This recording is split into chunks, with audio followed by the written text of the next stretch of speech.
mentalidade intraempreendedora. Esse é o tema da nossa live aqui de hoje. A gente vai discutir um pouco sobre isso. Tem muita gente que pergunta, pô, Ale, intraempreendedorismo, o que tem a ver, já que a gente tem aqui a disciplina aqui na FIAP do empreendedorismo e inovação, né? O tal do Startup One. Tem tudo a ver e é exatamente isso que a gente vai discutir. Ou pelo menos a gente vai tentar discutir sobre isso. Queria dar uns recados antes da gente começar, inclusive, né, para apresentar aqui nosso convidado especial de hoje. Usem e abusem, tá, pessoal, aí do chat. Coloquem as perguntas aí no Q&A, né? Vocês sabem que tem essa opção também de votar nas perguntas, porque depois eu vou pegar todas essas perguntas e a gente vai tentar responder aqui dentro dessa 1 hora, tá bom? Então eu queria apresentar aqui o nosso convidado para a gente falar um pouco sobre essa questão do intraempreendedorismo. Meu grande amigo aqui, né, Alexandre, Ale, para não confundir, né, 2 Alês aqui, ele gosta de ser chamado como Wacla, né? Wacla, por favor, se apresente.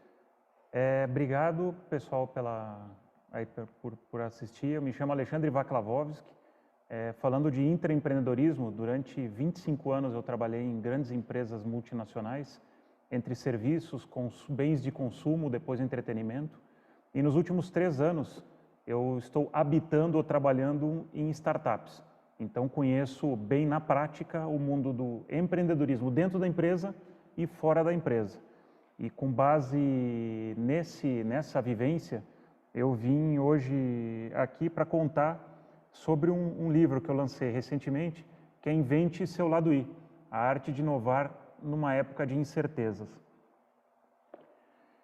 E durante eu confesso para vocês que o intraempreendedorismo ele é um dos formatos do empreendedorismo. E eu me reconheci como um intraempreendedor não faz muito tempo, talvez uns 3, 4 anos atrás. Porque sempre quando a gente está dentro da empresa, a gente acaba ou está em desafios de novos negócios ou inovação, sempre trabalhando em alguma coisa que tem a ver com o novo, né, com a construção de um novo espaço. E o termo intraempreendedorismo ele ainda é um pouco confundido com causa social ou com propósito, né? Tanto é que tem a Liga dos Intraempreendedores, que fala de um pedaço do intraempreendedorismo. Eu gosto de ligar intraempreendedorismo a negócio. Então, para mim, o intraempreendedorismo é tudo que vai afetar o negócio, tudo que vai gerar crescimento, tá? Que vai gerar algum desconforto. A gente já vai falar um pouco sobre isso. Então, obrigado, Ale, pela oportunidade. E eu trouxe aqui, vou fazer uma breve apresentação, a ideia é eu vou fazer uma navegação aqui rápida pelo livro. E esse livro ele foi pensado no guia prático que eu gostaria de ter à disposição quando eu estava dentro da empresa. Então ele foi construído com vivência prática, então ele não fala só o quê, mas ele fala muito do como fazer. Então ele é resultado de 25 anos de vivência prática e de conversas que eu tive com 300 lideranças do nosso mercado. Então é um livro bastante prático que está aí à disposição para quem quiser usar, já está em todas as livrarias. Mas bora lá, vamos na apresentação. Se eu só esperar subir aí. Então tá aí o livro, ele está dividido em 4 partes. Então eu vou fazer um voo sobre o livro e depois o que eu gostaria já de pedir, provocar vocês, é que vamos conversar. Eu acho que o mais legal disso aqui é conversar, né? Como a Ale falou. Então a primeira parte, contexto, depois vou falar um pouco sobre intraempreendedorismo. A parte 3, transformação digital, que para mim é o maior projeto de intraempreendedorismo dentro de uma empresa. Mas o que eu vou falar aqui tem a ver com transformação, mas eu não vou falar especificamente da transformação digital, porque aí seria um assunto, isso vale uma live só para isso. E finalmente, eu vou terminar com uma metodologia que eu uso e que ela está bem explicada no livro, que eu acho que pode ajudar vocês. Bora lá. Esse GIF que vocês estão vendo aí é como eu me sentia como um intraempreendedor dentro das empresas, e talvez isso tenha uma ressonância aí em muitos de vocês, porque o intraempreendedor ele é basicamente isso, né? Aquela pessoa que quer fazer diferente, quer fazer a diferença, e ela está muito presa. E durante muito tempo, né, hoje ser intraempreendedor, ele é cada vez mais demandado pelos negócios. Hoje eu diria que é uma necessidade das empresas. Mas durante muitos anos, o intraempreendedor era quase que criptonita, né? Para quem gosta do super-homem, então quando ele ia, repara nas outras ovelhinhas. Quando ela corre, as outras ovelhinhas saem correndo, né? Então tinha muito esse papel de como o intraempreendedor, ele precisa ser ele tem que ter um aspecto de liderança muito claro para aglutinar as pessoas e conseguir mover as agendas. Agora vamos falar um pouco, eu falo aqui do lado I, mas o que é o lado I? O lado I, a gente tem o nosso lado A, né, que é o que a gente mostra para as pessoas, o nosso lado B, que é aquele lado meio escondido, e para mim o lado I é aquele lado das pessoas inquietas, inconformadas, inovadoras, inspiradoras, intraempreendedoras. Um intraempreendedor ou um empreendedor é um inquieto ou uma inquieta por natureza. É uma pessoa inconformada, é uma pessoa que sempre está buscando fazer diferente e a diferença. E agora faz pouco tempo, eu tenho visto que as empresas têm o famoso tem que. Então, para quem está aí trabalhando em alguma empresa, vocês têm vários tem quês, né? Então, a liderança de vocês falando, você tem que inovar, tem que fazer fora da caixa, tem que pensar fora da caixa, tem que pensar diferente, tem que agir, tem que ter mentalidade de startup. O pensar fora da caixa, então, é aquele que eu quero me jogar pela janela, porque como se a gente quisesse pensar dentro da caixa. Hoje o mundo é muito dinâmico, então a gente precisa pensar fora da caixa, mas eu acho que caixa já é um negócio que eu não gosto muito, porque ele é muito quadrado. E eu vou trazer aqui uma analogia, que eu conto ela bastante no livro. Eu gosto muito, não sei se vocês conhecem essa analogia, do barco a remo e do rafting. O mundo que a gente vivia, e aqui para mim pouco importa se é 1 ano atrás, 2 anos atrás, 5 anos atrás, mas é passado. E o rafting é o mundo de hoje, e desde que a pandemia se instalou, ele só ganhou mais tração, ou mais presença nos negócios. Qual que é a característica do barco a remo? Eu tenho uma pessoa dando direção, então seja o CEO, a pessoa que está dando planejamento, direção, e eu estou remando em linha reta e estou lá fazendo força.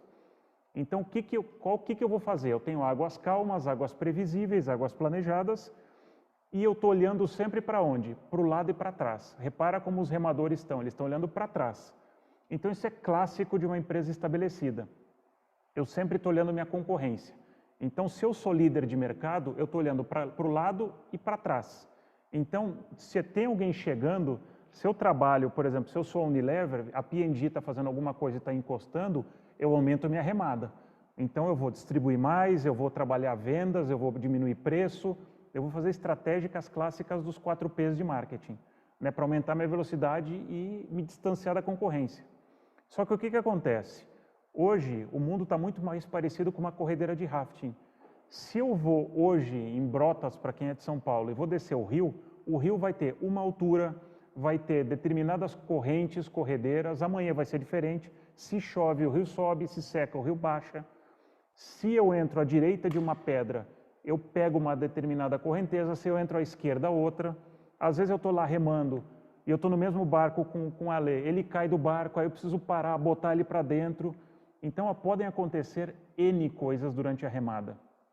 A remada anterior é uma remada mais previsível, eu estou controlando velocidade. Essa pode acontecer qualquer coisa. Essa é a dinâmica que a gente está vivendo hoje. Então, acho que essa analogia, ela explica bastante como a gente tem que estar preparado para o incerto. Outra analogia boa aqui para falar de contexto é a gente falar de tempos de escassez e de abundância. A gente vem de tempos de escassez. E aqui eu coloco a palavra informação e conhecimento. E já que a gente está num ambiente de educação, houve uma época onde informação era poder. Então, quem detinha informação tinha todo o poder. Então, o chefe de uma determinada área, isso principalmente se tem alguém aí da geração X, como eu, vai se identificar muito com isso. O chefe de uma área, ele precisava saber o que todos os seus reportes faziam. Então, eu sou chefe da área de marketing, eu tenho que saber como é que é marketing promocional, como é que é PDV, como é que é branding, como é que é pesquisa de mercado. Eu preciso saber o que todo mundo faz. Por quê? Porque eu preciso ter controle. Hoje, a liderança não precisa mais ter isso. A boa liderança é liderança que funciona como um maestro. É liderança que tem conhecimento. Por quê? Porque a informação hoje ela é disponível. A gente vem de um tempo onde a informação era escassa Então, eu precisava ir na enciclopédia, eu precisava acessar na sala de aula, eu precisava ter quase que um oráculo. Hoje eu vou lá no Google e eu tenho a informação que eu quero. Então, a informação hoje é abundante, é disponível. Um outro bom exemplo, eu que trabalhei na Nestlé durante muito tempo, um dos desafios que eu tive lá de negócio foi reinventar a plataforma de receitas. Se a gente pensa numa receita, com a nossa avó, até com a nossa mãe, tinha um livro de receitas. Hoje esse livro de receitas eu nem sei se ele existe mais. Porque se eu quero fazer um pudim, eu vou lá no Google e coloco pudim de doce de leite. O problema hoje é diferente. Não é mais onde está a receita, o problema é qual receita é boa. Porque quando eu ponho pudim de doce de leite, vai aparecer 500 mil receitas. Então, por isso que hoje a curadoria, storytelling, fonte da informação ganharam muita relevância. Então, a gente tem outros desafios, mas não é mais escassez. Tem a ver com a abundância de informação. Então, hoje é muito mais importante a gente conseguir, ou alguém que consegue ligar as informações e transformá-las em conhecimento, né? Então, não adianta eu ter um monte de dados, eu preciso extrair desses dados informação. Né? Não adianta eu ter controle, eu preciso transformar esse controle em conexões. Agora eu queria fazer uma pergunta para vocês, e vocês podem responder aí pelo chat. Quando a gente pensa num exercício, vamos fazer um exercício agora de, né, tem um alvo aí na frente e tem uma flecha. Dá para eu atirar sem mirar nesse alvo? O que vocês acham? Agora eu quero ver, hein? Quero ver o pessoal responder agora.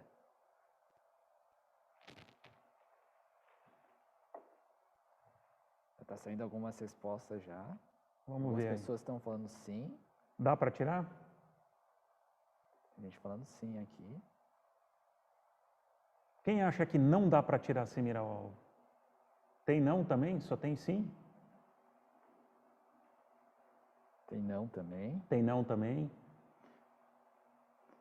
Com certeza tem gente que vai falar depende, né? Depende. Depende é uma boa resposta, né? É. E eu vou dizer para vocês o seguinte, a resposta está aqui. Como é que nós vamos hoje mirar num alvo que ele muda? Porque hoje o contexto, se a gente está descendo o contexto de negócios hoje, né, então a resposta é não dá para mirar sem, quer dizer, dá para atirar sem mirar no alvo, porque o alvo é móvel. Hoje a gente está num mundo que é como um rafting em corredeira. O meu negócio hoje, e especialmente a gente pode conversar isso depois nas perguntas, hoje eu trabalhando em startup, o contexto de negócio muda todos os dias. Então não adianta mais eu fazer aqueles planejamentos de 3, 5 anos. Esse é quase que um planejamento inútil, de perder tempo. Então a gente tem que muito mais trabalhar hoje em POCs, né? O POC, não sei se vocês conhecem esse jargão, é prova de conceito, Proof of Concept. Então eu faço uma prova de conceito, testo, funciona, faço mais. Então a gente tem que ter giros muito mais rápidos. Não adianta eu fazer um ciclo de inovação, e quando eu estava em empresas de bens de consumo especialmente, ciclos de inovação longos, de 1 ano, 1 ano e meio. A hora que você terminou o teu ciclo de inovação e vai lançar o produto, a necessidade já é outra. Então não adianta você, o alvo está fixo lá, ele moveu. Então hoje a dinâmica dos negócios, do mundo, do mercado, da cultura, exige outra velocidade de ação e reação. Acho que vale a pena aqui, quem está aqui porque viu o post lá no LinkedIn, eu fiz uma provocação. Existem 2 grandes diferenças entre o empreendedorismo e o intraempreendedorismo. O intra, e essas 2 estão aí, eu vou colocar para vocês, é recursos e liberdade. O intraempreendedor, ou seja, o empreendedor corporativo, ele tem muito recurso. O que quer dizer muito recurso? Eu estou lá, eu preciso fazer uma inovação, um produto, eu tenho uma dúvida financeira, vou do departamento de finanças e procuro ajuda. Eu preciso de tecnologia, eu vou lá em IT. Nossa, eu preciso contratar equipe, eu vou lá em RH. Eu preciso de grana, eu vou lá e faço um business plan, um BP e consigo grana. Então eu estou numa situação abundante. Numa startup é exatamente o oposto, eu não tenho recursos. Então eu estou em bootstrap. O que significa bootstrap? Às vezes eu estou pedindo dinheiro para amigos, às vezes eu estou investindo o meu capital, eu não tenho departamento de TI, eu não tenho departamento de RH, eu não tenho departamento de vendas.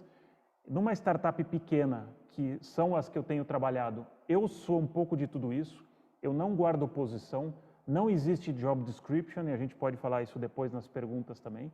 é outra dinâmica. E na liberdade é a mesma coisa, aí se inverte.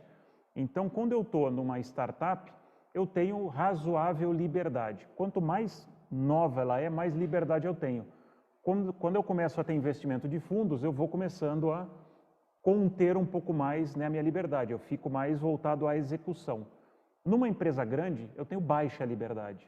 O intraempreendedor tem baixa liberdade. Por quê? Porque ele precisa navegar entre políticas, entre processos, entre metodologias, entre estruturas organizacionais. Então é muito comum as pessoas me perguntarem, agora do ponto de vista prático, Vacla, um intraempreendedor é um bom empreendedor? Não necessariamente, e vice-versa. Então a gente pode discutir isso, se vocês quiserem debater isso, eu vou deixar depois para as perguntas. Super feliz aí a gente discutir sobre isso. Mas não necessariamente um é bom no outro. Vamos falar um pouco sobre inovação. Quando a gente também é muito comum, aqui eu trago um exemplo que aconteceu, um exemplo prático que aconteceu nessa mesma plataforma de receitas na Nestlé. Eu tive um briefing, que seria o briefing dos sonhos para o intraempreendedor. O CEO chega para mim e fala, Vacla, a gente perdeu a nosso posicionamento, a nossa identidade, nosso protagonismo como receitas. A gente sempre foi muito conhecido como receitas, na latinha do leite moça, nos caldos Maggi, etc. E eu preciso que você reinvente esse negócio. E eu, animadaço, dando pulos no teto, aí de repente vem aquela segurada que o intraempreendedor não gosta. Lembra da ovelhinha lá no pneu? Ele virou e falou, olha, mas antes de você me trazer a solução, eu quero que você alinhe com toda a empresa e me traga 2 ou 3 exemplos do que você está propondo que funcionou. Cara, naquele momento ele me jogou no 15º subsolo, porque ele jogou todo aquele caminhão de pepinos e travou o intraempreendedorismo. Então a gente a gente quer entrar num espaço de disrupção, a gente tem que estar conformado com 2 palavrinhas. Eu sou o cara dos 2, né? Então se a gente falou lá da liberdade, aqui a gente vai falar da falha e do desconforto. Gente, não existe, e se alguém acha que existe, depois me desafia. Não existe inovação sem falha e desconforto. Não existe. Porque a inovação, a gente vai trabalhar com alto risco e alto desafio, ou alto resultado. Senão, vocês estão fazendo outras coisas. Tá? Então, não existe. Então, é super importante, principalmente desconforto. E aí, outro dia me perguntaram, mas como é que eu sei se a minha ideia ela está gerando, é uma inovação? Você está gerando desconforto se você declara alguma coisa para 2, 3, 4, 5 pessoas e você gera em alguma incomodação. Ou a pessoa começa a criticar, ou a pessoa não aceita, ou a pessoa começa a debater. Se você declara uma ideia e todo mundo concorda, desculpa, você não está no território da disrupção. Você está no território do dia a dia, provavelmente. Então, empresas de bens de consumo, especialmente, ou muitas empresas, muitas vezes confundem inovação com renovação. Renovação é dia a dia. Inovação é disrupção, é desconforto e é falha. Eu vou falhar, porque eu desconheço alguém que tentando fazer algo novo não falhou. Difícil. Ou a pessoa é impressionante. Entendo também que a vida, né, do bom intraempreendedor é muito isso, né? Muitas vezes a gente está falando com a parede. E aí no livro, eu falo muito que existem 4 grandes barreiras para o intraempreendedor. A primeira delas é o tempo, porque quando a gente está dentro de uma empresa, geralmente a inovação ela vira aquele projeto da hora extra. E se eu quero fazer uma inovação ou intraempreender de verdade, eu preciso dedicar tempo para isso. Isso precisa ser a minha função, não pode ser a minha função do puxadinho, porque senão eu estou enganando a mim e a empresa. Então, essa é uma barreira. Então, para quem é líder ou quem está intraempreendendo, preste atenção no tempo que você está dedicando. Não adianta você ficar, você tem que cumprir 90% do seu dia com tarefas, processos, apresentações e 10% você está explorando, né? Porque o intraempreendedor é um explorador. Então, você precisa ter essa combinação bem equilibrada, senão não vai rolar. Segunda barreira é capital. E aqui quando eu digo capital, capital financeiro. Então, quantos de vocês já não viveram aquela situação típica? Eu já vivi várias vezes. A gente começa o ano, budget novo, putz, vamos inovar, vamos fazer.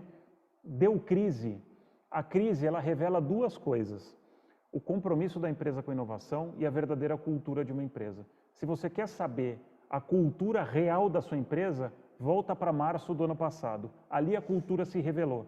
Porque você quer ver a cultura de uma empresa, não é o quadro que está na parede, é o que rola na crise. E inovação é a mesma coisa. Porque quando a gente vive uma crise, o que geralmente a alta liderança faz? Ela puxa o freio de mão, porque ela tem uma empresa razoavelmente sólida ou estruturada e ela vai para o modo sobrevivência. Eu vou ver o que está acontecendo. Numa startup, se você puxa o freio de mão, você não vive, porque você tem caixa para viver mais alguns meses. Então, não é uma opção você parar. Numa empresa grande, você tem caixa, você tem acionistas, então você consegue navegar melhor com isso. Então, capital, quando dá uma crise, geralmente vem a tesoura e corta. Então, a gente sabe o comprometimento real ou imaginário com a inovação. O terceiro são os recursos, e aqui para mim são os recursos humanos. Muito comum, já vivi muitas vezes isso. Olha, eu preciso fazer um projeto, a gente precisa fazer aqui um squad, e metodologia ágil é uma outra conversa que a gente pode ter no bate-papo depois, adoro também. Mas a gente tem que fazer um squad e eu preciso montar. Para mim, quando a gente faz uma inovação, um projeto de novos negócios, o intraempreendedor, ele precisa ser muito forte na equipe que ele precisa. Então, imagina que vocês são um técnico da seleção brasileira e vocês precisam convocar um determinado número de jogadores. Então, eu preciso do Alê dentro da minha equipe. Aí eu chego para o líder do Alê e o cara fala, cara, mas o Alê está num projeto aqui que é o nosso dia a dia, é a maior unidade de negócio, eu não posso dispor do Alê para o teu projeto.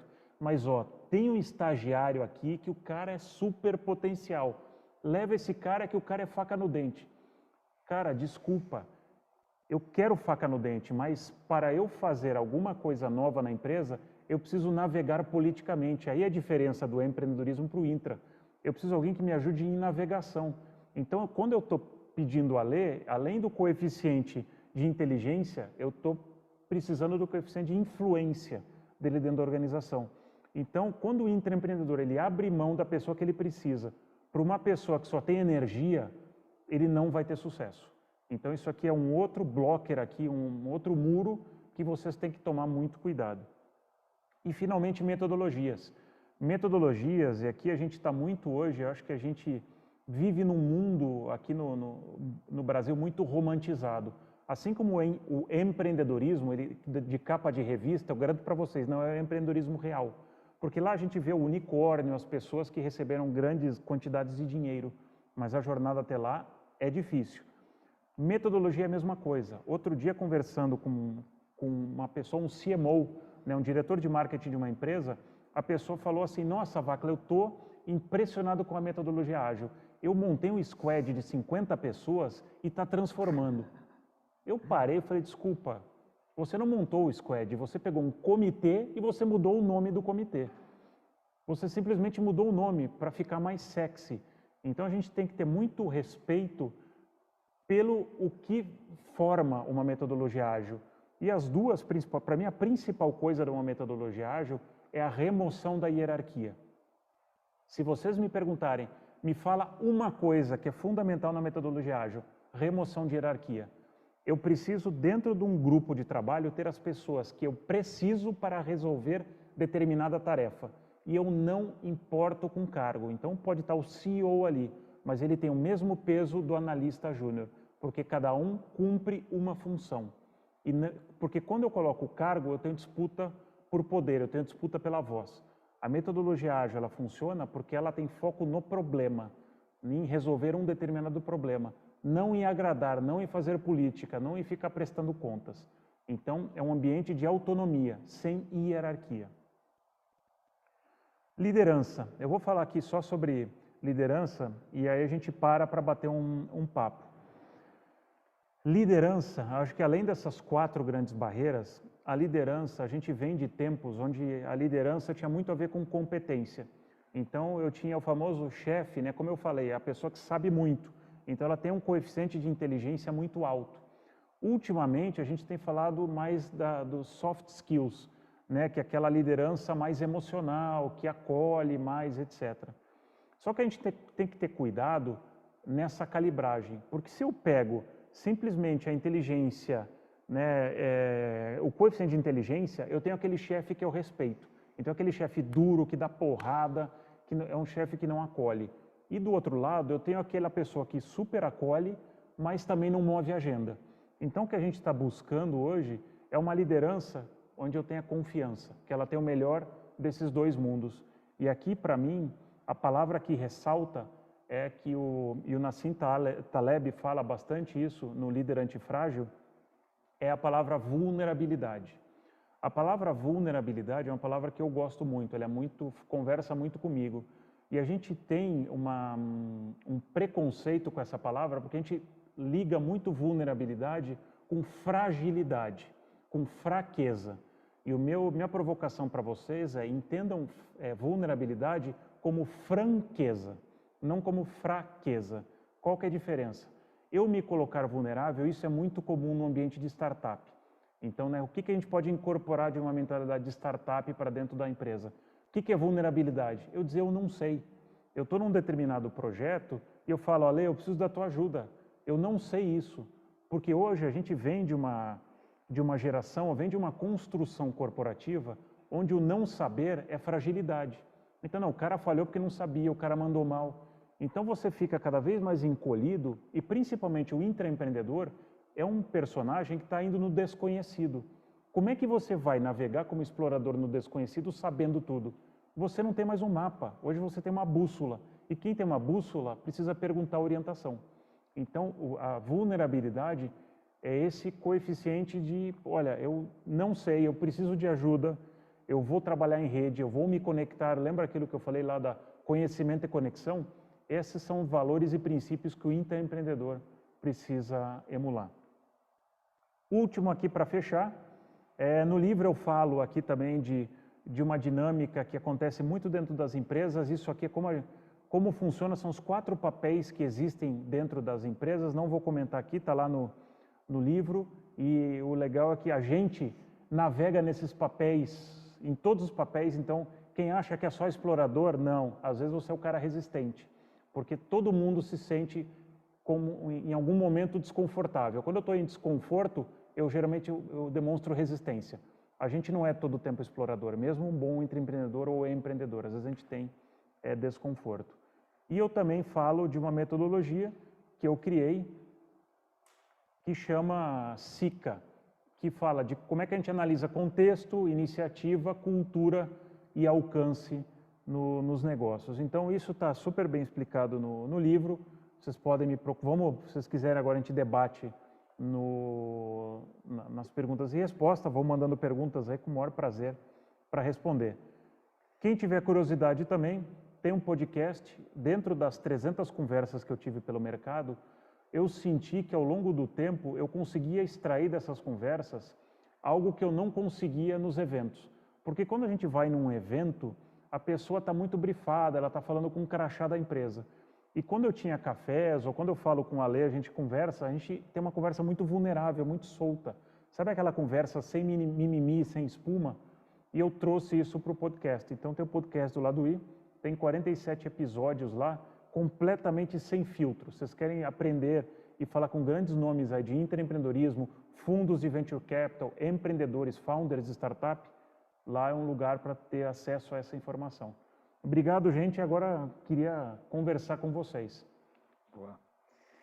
Que show, hein, Ale? Valeu. Foi ótimo. E você sabe que tem muita coisa que você falou, eu passei por isso, né?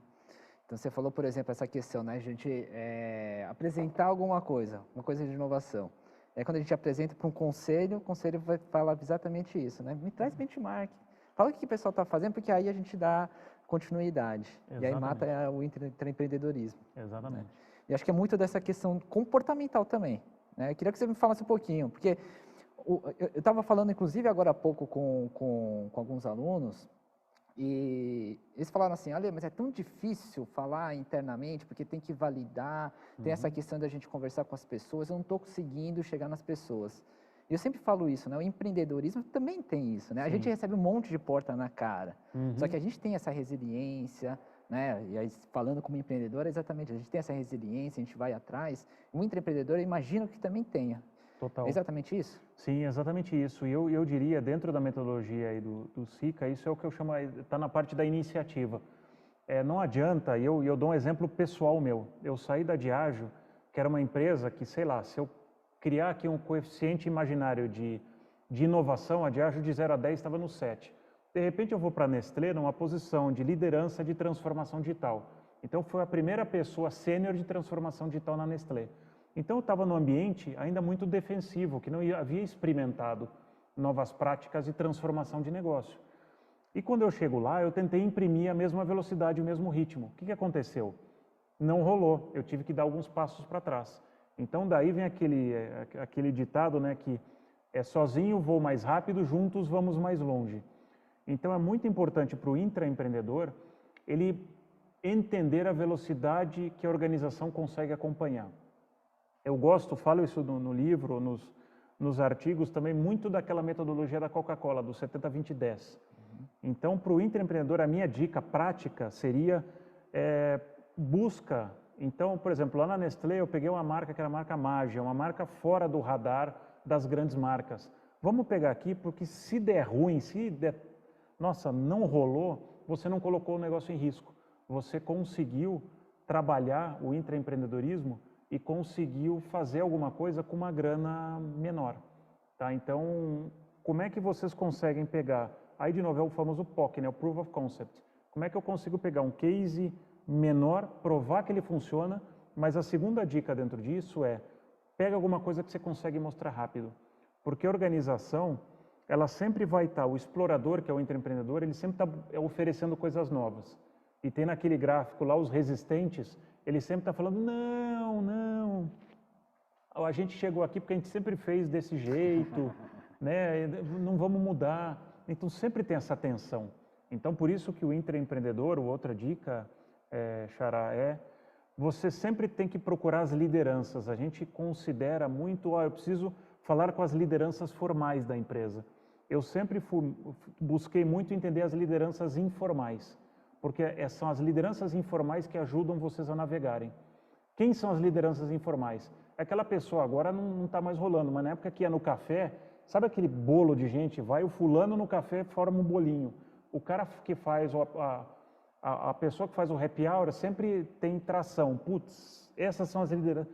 Mapeiem as lideranças informais e tragam essas pessoas para perto, porque essas pessoas vão ampliar a voz de vocês. Isso é uma dica super prática e que funciona. Tem um monte de pergunta aqui, viu, Bora. Xará? Oba! Eu até perdi minha vez, né? Porque agora tem que dar prioridade aqui para o pessoal. Isso aí.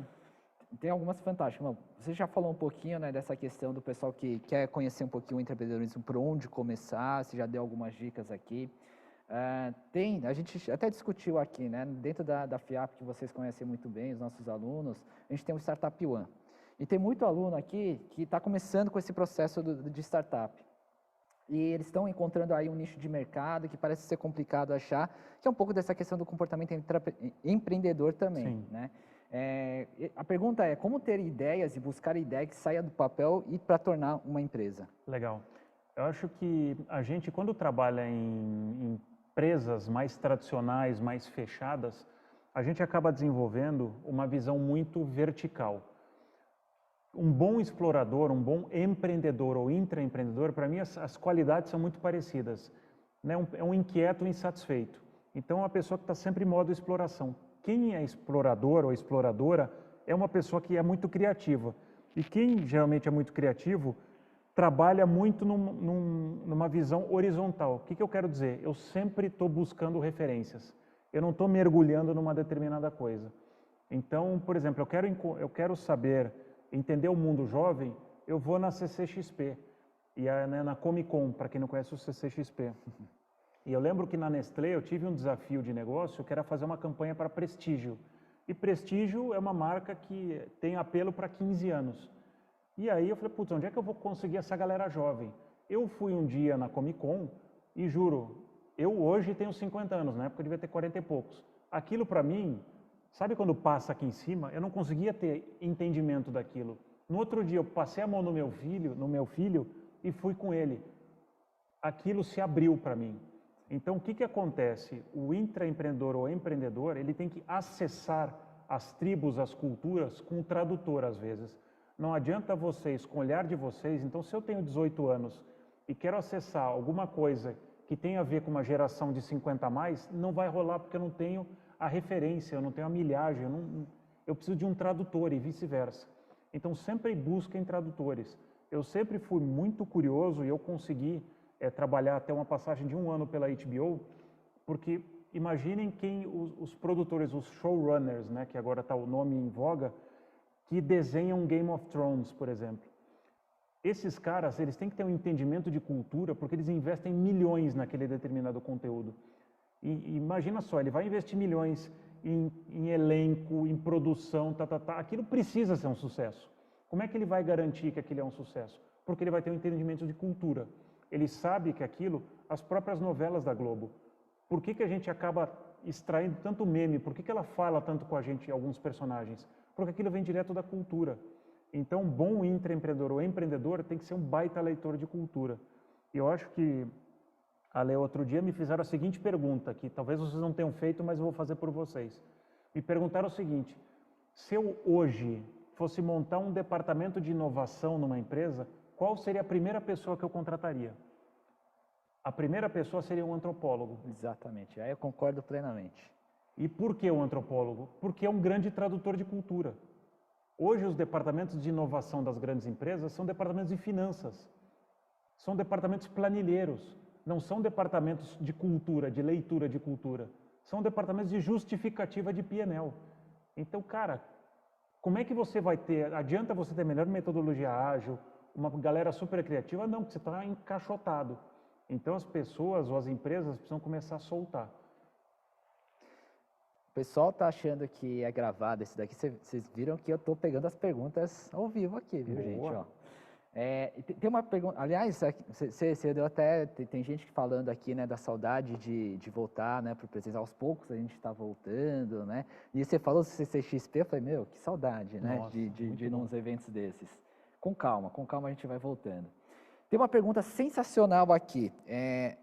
O Acla, ambiente corporativo familiar. Uhum. E aí, como que a gente faz para vencer essas burocracias, nessa questão da velocidade? Empresa familiar é um outro mundo, né? É um outro planeta. Eu diria para vocês, eu compararia em algum tamanho a empresa familiar com startup. Por quê? Porque startup você vai ter o famoso founder, ou os founders. Então, eu já conversei, eu conversei com muitos founders e às vezes não é incomum vocês pegarem startups menores, assim como empresa familiar, que o founder tem um founder que é o CEO, outro founder que é o CMO, mas outro founder é o CTO. Aí você fala, cara, mas o CTO de tecnologia, ele estudou tecnologia? Não. Mas é um grupo de 3 founders e eles se dividiram. E às vezes na empresa familiar é a mesma coisa. Então, às vezes tem uma pessoa que não tem a disciplina ou conhecimento técnico. Então, como é que você faz isso? Para mim, o papel do intraempreendedor é trazer a boa provocação, é trazer o contexto. Eu trabalharia muito no contexto. Olha, o que está acontecendo no mundo e trazer isso como oportunidade. Às vezes a gente tem às vezes uma mania, isso é muito brasileiro, tá? E o americano é diferente. Às vezes a gente traz muito o problema e pouco a solução. Então, o bom intraempreendedor ou empreendedor é aquele que traz, olha, eu vejo essa oportunidade e aqui estão caminhos de solução. Só que, em algumas vezes, o fundador ou a família vai ser muito resistente. Então, é a mesma dica do que numa empresa tradicional. Vocês têm que entender qual que é o espaço que essa pessoa tem para fazer alguma coisa. Então, dependendo do grau hierárquico que vocês estão, se vocês estão muito embaixo da pirâmide, às vezes é até melhor, porque você está longe da vista. Então, você consegue desenrolar alguma coisa. Se você está ali na linha direta de reporte, eu buscaria um espaço para fazer o famoso POC, de novo, Proof of Concept.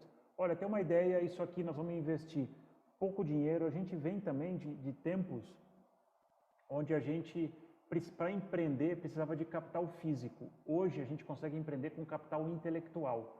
Então, o que eu estou dizendo isso? Às vezes você pode falar, cara, para o founder, vamos experimentar metodologias ágeis aqui dentro da empresa? Isso é um passo que você está dando.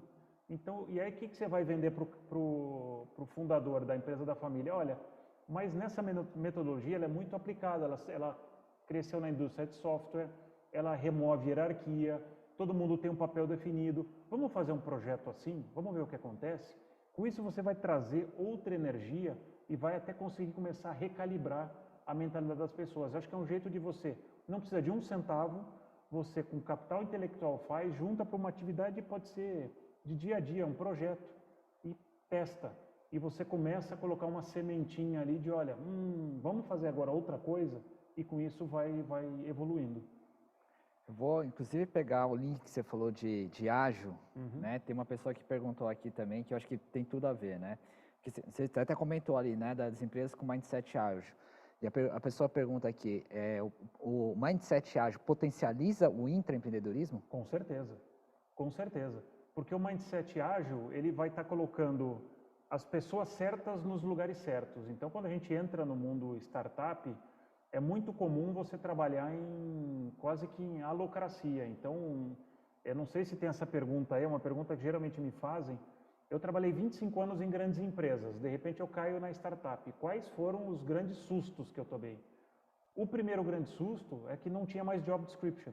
Então, quando a gente trabalha numa metodologia ágil, e hoje em startup, a gente não declara que a gente está em metodologia ágil, porque aquilo é a mesma coisa. Eu estava falando com uma consultora outro dia, e ela quer fazer uma mentoria para a gente na startup que eu estou hoje em dia, e toda palavra que ela falava, não, porque o marketing digital, e eu falei para ela, pera aí, aqui não existe marketing digital, eu sou uma empresa nativa digital, eu quero que você fale marketing comigo, vamos falar porque o marketing digital numa startup é um marketing, então a gente acaba usando alguns jargões, e metodologia ágil numa startup é metodologia de trabalho.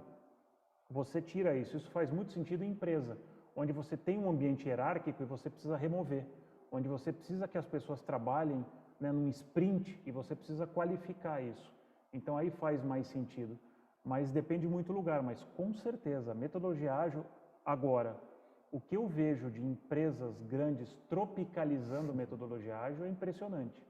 Então você vai, sem citar nome de empresa, mas eu já vi 14, 15 diferentes leituras da metodologia ágil. Então existe lá um manifesto ágil que tem 5 grandes princípios, ele precisa ser respeitado, não dá para ser adaptado. Então a empresa fala, não, eu vou fazer do meu jeito. Cara, do teu jeito não é metodologia ágil. Então só cuidado com o que a gente denomina metodologia ágil. Ágil não é fazer rápido, tá? Esse é outro ponto super importante, porque às vezes a gente, não, agilidade é fazer rápido. Não necessariamente. A metodologia ágil, ela demanda que as pessoas certas, nas funções certas, um desafio claro e um tempo claro. É isso. Então, já pegando também esse gancho, né? Aliás, eu até vou complementar aqui, eu não ia falar, mas eu vou complementar aqui. Também para não dar o nome aos bois, né, nome das empresas, mas eu já liderei algumas áreas de inovação dentro de grandes empresas e a equipe de agilidade estava debaixo de mim. E quando eu entrei, eu denominava, sabe o que dentro dessas empresas? Eles faziam teatro ágil. Porque pela frente estava bonito, mas por trás era aquele modelo normal, né? Exatamente. Modelo waterfall. O pessoal está perguntando aqui, e aí, né, pegando esse gancho ainda dos times ágeis, sobre autonomia em times ágeis, que você comentou também lá no início. Dicas, né, que você daria para adquirir essa autonomia em ambiente que é mais resistente, que se dizem engajado em transformação. Tá. E aí eu então vou incluir outra pergunta aqui. É o papel do intraempreendedor também?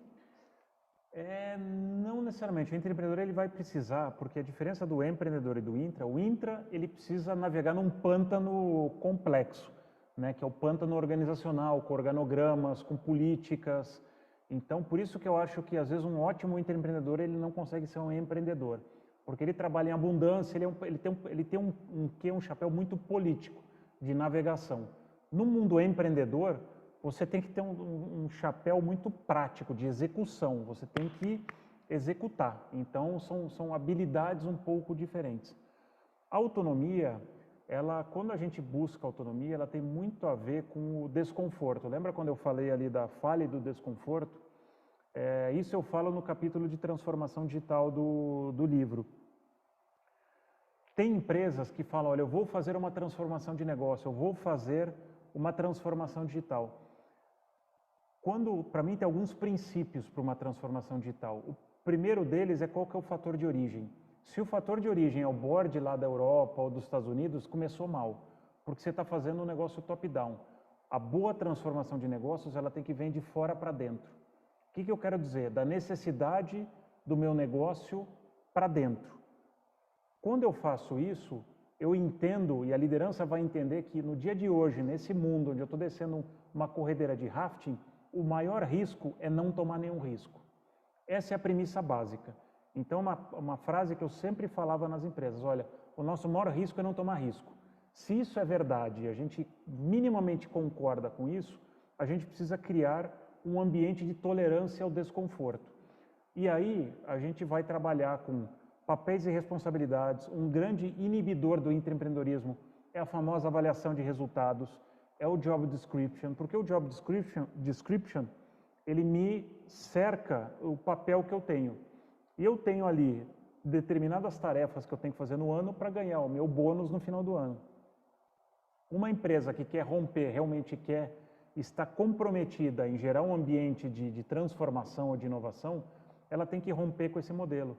Porque esse modelo, ele desincentiva o intraempreendedorismo. Porque para que eu vou tomar risco se o risco ele é considerado como falha e a falha é exposta e eu não progrido na carreira? Então, o ambiente corporativo, ele premia o médio, ele não premia o tomador de risco. Então, por isso que eu acho importante para o intraempreendedor ele comprar pequenas provas de conceito. E com o caminho ele vai aumentando a atração. O grande erro, talvez, ou o meu grande aprendizado pessoal, é às vezes o intraempreendedor, como ele é um cara muito inquieto ou inquieta, muito motivado, né, muito resiliente, você acaba pegando, sabe aquela prateleira, tem os projetos pequenos, os projetos médios e tem aquele projeto que eu vou ser o herói da natureza, da humanidade. O que o intraempreendedor faz? Ele vai nesse projeto monstruoso.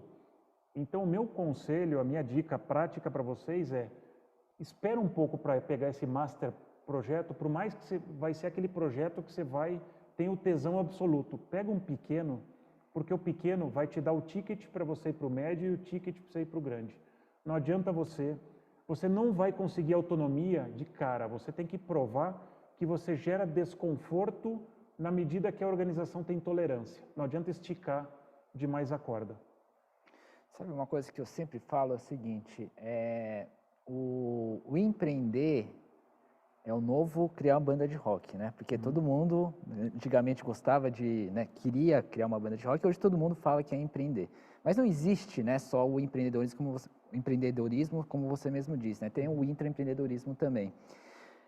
Pensando nisso, pessoas que estão trabalhando em empresas e estão começando a falar, poxa, talvez empreendedorismo é legal, eu queria testar, mas queria com certo cuidado. Um passo é, de repente, claro que, de novo, né, de repente ele vê essas barreiras dentro da empresa, fala assim, poxa, não consigo intraempreender aqui. Um passo, de repente, é intraempreender, de repente, dentro de uma startup? Sim, acho que é uma carreira possível, só que eu diria para vocês, tem muita gente, sabe aquela síndrome do sapo na água quente, do sapo na água fervendo? Existem pessoas de startups que vêm para uma empresa tradicional e não conseguem se adaptar e vice-versa. Então, nessa tua pergunta, se você é uma pessoa, e de novo, não tem aqui julgamento de valor, quem vai funcionar bem numa startup? Aquela pessoa que não está procurando regras, não está procurando modelos já estabelecidos, processos, porque eu sei que tem pessoas que não conseguem lidar em ambiente sem processo. Quando você está numa startup, você está arriscando e construindo o processo. Então, isso é extremamente desconfortável. Tem um episódio lá no Lado I, que um founder, o Luigi, ele usou uma frase que eu adorei, por isso que até no primeiro slide tinha uma pessoa lá num abismo, porque ele falou o seguinte: empreender é encontrar conforto no desconforto. Então, o empreendedor, quem vai trabalhar numa startup, vai viver desconforto todos os dias. Numa empresa, o intraempreendedor, ele escolhe o nível de desconforto que ele quer. Ele pode pegar um pouquinho aqui, depois ele volta. Quando você está na startup, é desconforto todo dia. Não tem, lembra? Eu tenho muita liberdade, mas não tenho recurso. Então é desconforto na veia. Então tem gente que chega numa startup e fala, não, mas cadê meus benefícios? Cadê meu job description? Galera, não tem. Na startup que eu estou hoje, eu entrei como CMO, depois, não foi 2 anos depois, 2 semanas depois, eu toquei operações. Que conhecimento que eu tinha dessa startup para tocar operações? Zero. Eu tinha minha bagagem, minha referência. Fui lá fazer, porque não tem recurso. Você está num ambiente de pouco recurso, então as pessoas rodam muito. Você não guarda a posição. Então, para quem tem essa vontade de aprender exponencialmente, baita jornada, super recomendo, mas é desconfortável. Então, você tem que fazer, né, uma licença poética de grana, você vai ganhar menos, não vai ter aquela ascensão profissional, mas você está entrando num rolê que é de aprendizado exponencial, muito legal.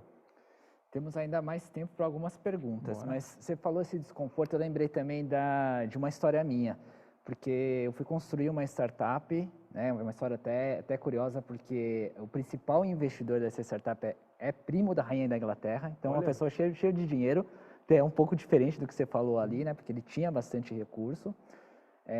Só que eu vinha do mundo corporativo, e aí o primeiro dia, assim, esse é o seu computador. Não é um computador montar, monte o seu computador. E aí eu tinha que relembrar, puxa, montar computador, colocar a placa. Eu não lembrava mais. Segundo dia, tocou a campainha do escritório. Não tem secretária. Você vai lá abrir a porta. Terceiro dia, banheiro quebrou. Você não vai chamar ninguém, né? Você que vai lá chamar alguém para consertar. É um pouco do que você falou do desconforto, assim. Eu senti aquele momento de realmente, né? É um modelo diferente, só que você sai também, né? Talvez pegando o gancho que você falou ali, você sai da sua caixinha também, né? Sai totalmente fortalecido, né? É engraçado, né, ligando mais um aí só para complementar os teus exemplos, que é bem isso. Numa empresa grande, a gente sempre fala, putz, eu preciso, sei lá, há um tempo atrás, eu preciso me desenvolver em ferramentas digitais. O que acontece? Você vai para o teu gestor, pede uma verba, você vai lá no RH, bate, e ali daqui a 6 meses vai aparecer. Numa startup, putz, a gente precisa fazer mídia no Google. Cara, eu não tenho agência, eu não domino o Google Ads, quem que vai fazer? Eu olho para o lado, eu olho para mim mesmo, sou eu. Eu não tenho departamento de treinamento, eu não tenho verba. Então a gente vai atrás, por isso que é aquilo que eu falei, a gente hoje está no mundo da abundância. Então eu vou atrás do treinamento. O que tem de coisas de graça, gratuitas, que a gente pode fazer, e às vezes quando a gente está no conforto de uma grande empresa, a gente espera aquilo cair no colo. Na startup, ou você faz, ou você morre. Então, tem muito essa dinâmica. Então, isso faz você lamber a tomada. Você lambe a tomada e sai no 220 volts, senão não. Por isso que tem gente que vai para uma startup e não funciona. E tem gente que vai e não quer voltar mais. Exato. Eu vou pular umas perguntas aqui, porque tem uma que eu acho sensacional, porque a gente fala tanto do intraempreendedorismo, né? Veio uma pergunta também de uma empresa familiar, e agora veio uma outra que eu achei sensacional. Você acredita que é possível intraempreender no setor público? Uia! Essa é boa, né? Essa é boa. Eu tenho experiência com o setor público. Eu fiz um projeto para a Secretaria de Turismo da Bahia, e para mim foi muito revelador. Tem muita gente boa no setor público, mas o setor público ele é muito engessado por processos. Então, para mim, a grande trava do setor público é a quantidade de políticas e processos. E quando eu falo políticas, ele é muito atrelado à política vigente, né? Eu tenho um irmão também que trabalha no setor público, então você tem ali a política que você precisa fazer para se mexer, eu diria que é até maior do que uma empresa. Então você vai ter uma velocidade muito mais lenta.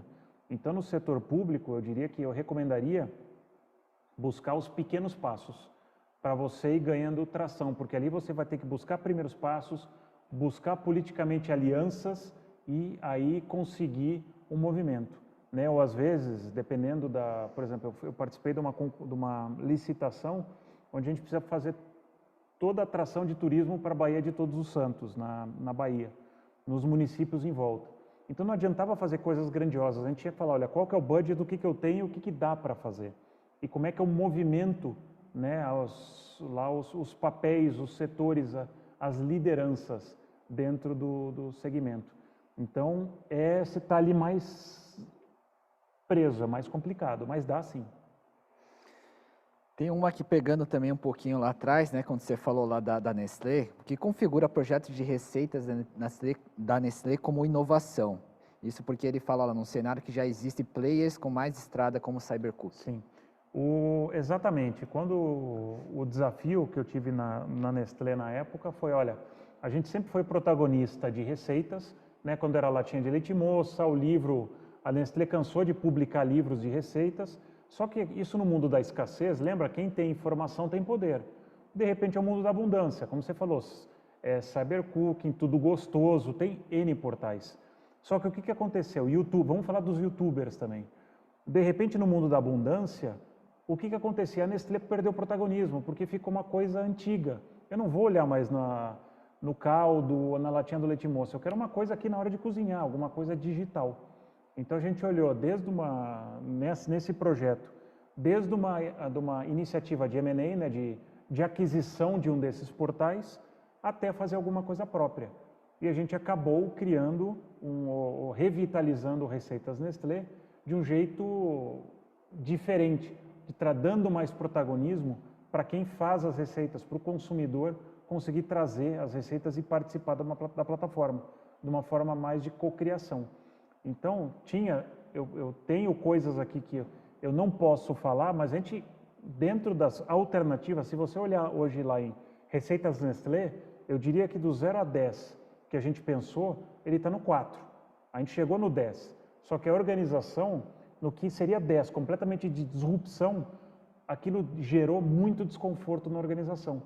Então, se eu fosse o 007, eu não tive a licença para matar. Eu tive, isso aqui é o que dá para a gente fazer. Ok.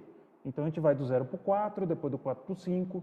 Então, por isso que eu falo, é muito importante vocês entenderem dentro das empresas onde vocês atuam, qual que é a tolerância ao risco, ao desconforto. Às vezes você fala, cara, eu tenho uma ideia aqui, eu vou criar um novo Uber. Mas não adianta, você está numa empresa que não vai te deixar criar um novo Uber. Então, você tem dois caminhos. Ou você sai e cria um novo Uber, ou você fala, puta, aqui não vai dar o Uber. Eu vou fazer uma coisa menor, que vai me deixar razoavelmente satisfeito e eu vou mover a organização aos poucos.